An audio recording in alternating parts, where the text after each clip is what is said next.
Yes, so now we will move on to some special cases of arithmetic mean. So that is calculation of arithmetic when you are calculating the arithmetic mean when the cumulative frequency is given. So in the data when cumulative frequency is given, you will first have to subtract and get back the original frequencies. Actually we add and take the cumulative frequencies, right? In ogives we have done that. So here you will subtract and go with the original frequencies. Then the data will be same as then you can do the calculations. Then calculation of arithmetic when a series has open-ended class interval, that is less than 10, more than 20, like that. So less than 10 means 0 to 10. Then you can arrange the class like that. Okay, in the class size of 10. So less than 10 means the class size is 10. So you will arrange the data in according to the class size given. Then you will convert that class size in that observation into continuous class series. Then calculation of arithmetic mean by correcting incorrect value. That is that we have to just do that.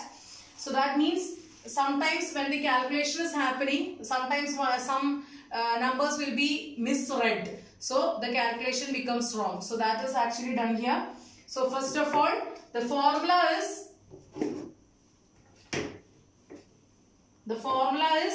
incorrect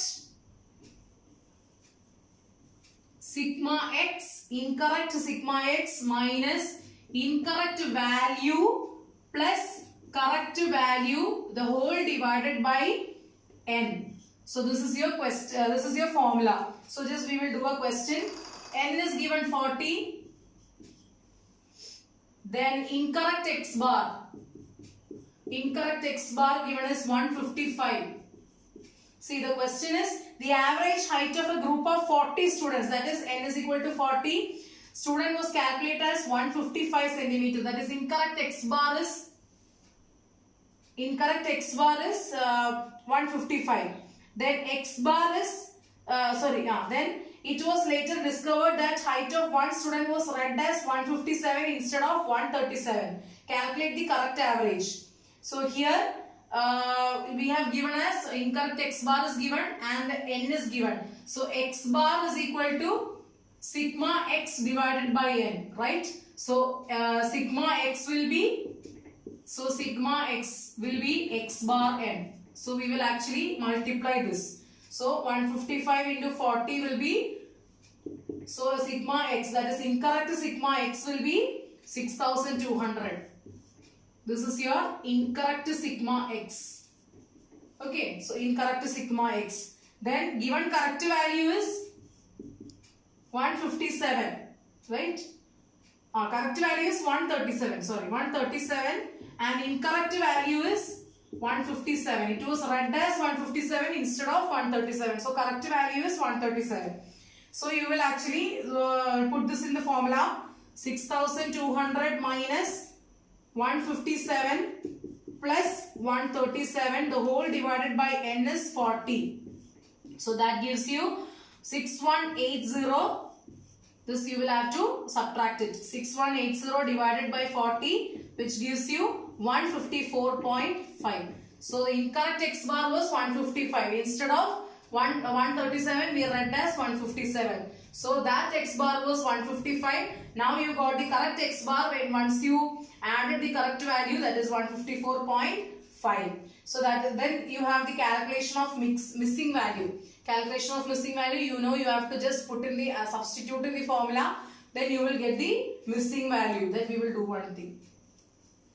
So this is actually incorrect value. Okay. Calculating the correct value from the incorrect value.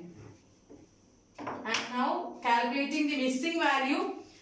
Missing value, you know, x bar is equal to sigma x divided by m. So one question we will do here. Yes, x is equal to mean of 6 items, that is mean of 6 items is 35 and the values are 15, 20, 25, 30, 45 and x.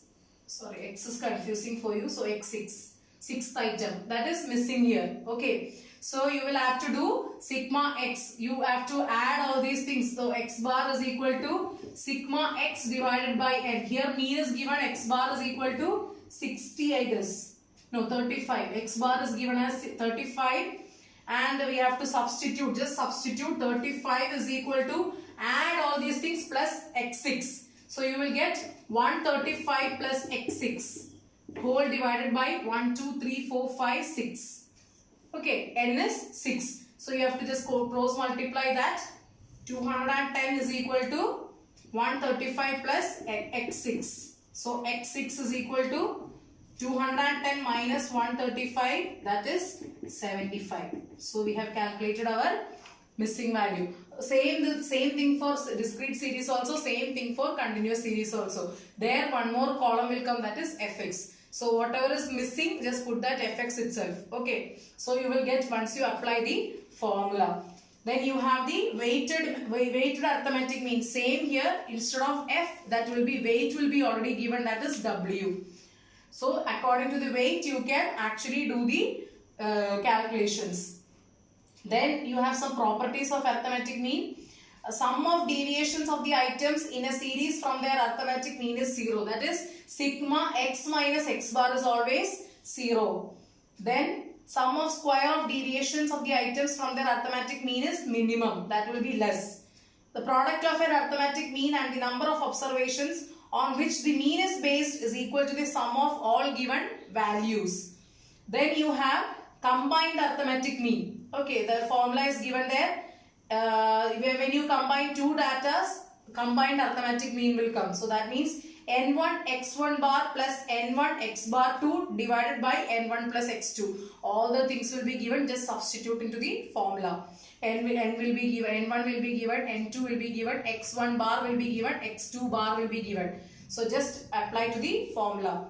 So that is arithmetic mean. So you have merits and demerits of arithmetic mean. Merits, certainty based on all observations, simplicity. It is simple to calculate. It is applicable for further algebraic treatment. Stability is there and it has a basis of comparison. Then demerits is affected by extreme values. Problem in case of incomplete data. If the data is incomplete, you cannot find the mean because all the values in the series are considered. Then mean value may not figure in the series. In the series itself, you will not get the mean value. Then misleading conclusions and also absurd results, vague results. So that is the arithmetic mean. So in the next class, we will deal about the median of the central tendency. Okay, so till then, thank you.